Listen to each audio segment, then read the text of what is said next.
Hello everybody, it's Mike Paterson from Paterson Photography and First Choice Photo here in Lethbridge, Alberta, Canada.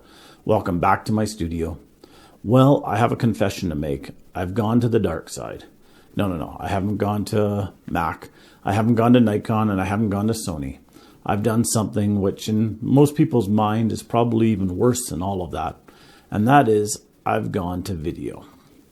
Now, I made the jump to video last year. Why did I do it? Well, during COVID-19, I needed something to challenge myself.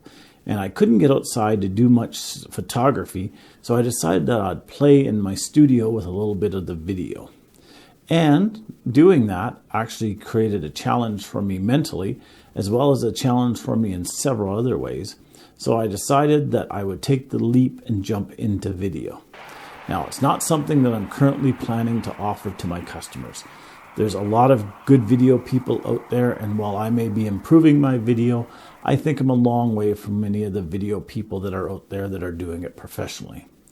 But the reason that I did the jump, the reason that I moved to it was it gave me a challenge over and above what I've been doing in still photography.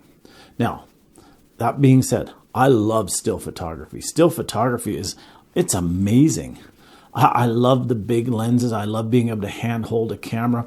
I love being able to not worry about wind and so on and so forth when I'm taking the pictures. But video allows me to do stuff that with still photography you couldn't do, or it was very hard to do. A few things is you can have the wind noise. You can hear the air moving across the mic or over the grass. You can hear water movement. You can hear leaves crackling. Whereas in still pictures, you can photograph that stuff, but you don't get the full immersive experience that you do with video.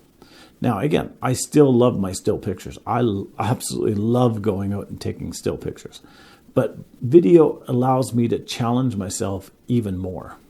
Now, as I said, I'm here in my studio in southern Alberta. I love my studio. I have a big studio room to go and take pictures. I have a waiting room. I have my office here. I have a printing room. When I started doing video, I knew the stuff that I had to do from my film days, from my still pictures days, to make the backgrounds look good and so on and so forth.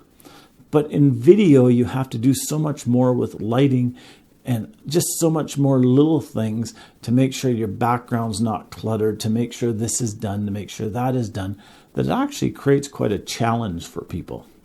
Now, if you're just starting out in still photography, I strongly suggest that you stay away from video until you've mastered still photography. Likewise, if you're in video photography and you want to learn still photography, I recommend that you stay away from doing the still photography until you've got your video mastered. So don't try to mix the two of them together because you'll just get confused. Now, if you want a challenge and you've mastered one or the other, try switching. If you're used to video, try taking still pictures. If you're used to taking still pictures, try taking video. In this day and age, we tend to get really stuck in a rut. And when you get stuck in that rut, your quality, your motivation, and everything tends to go down. By switching from one to the other, it allows you to be able to explore different areas. And it is wonderful. Now, am I going to market it in the future? I may get into it in the future.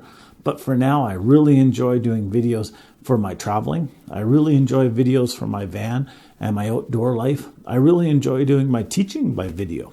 I love being able to sit down, do off a video, edit it, clean it up, add graphics and other stuff to it, and then be able to say, hey, I've got that done. So I don't know if I'll ever switch right to video.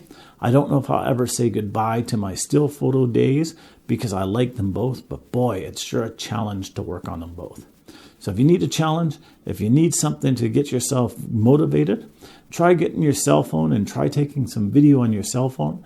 Try using your digital camera and shoot some video.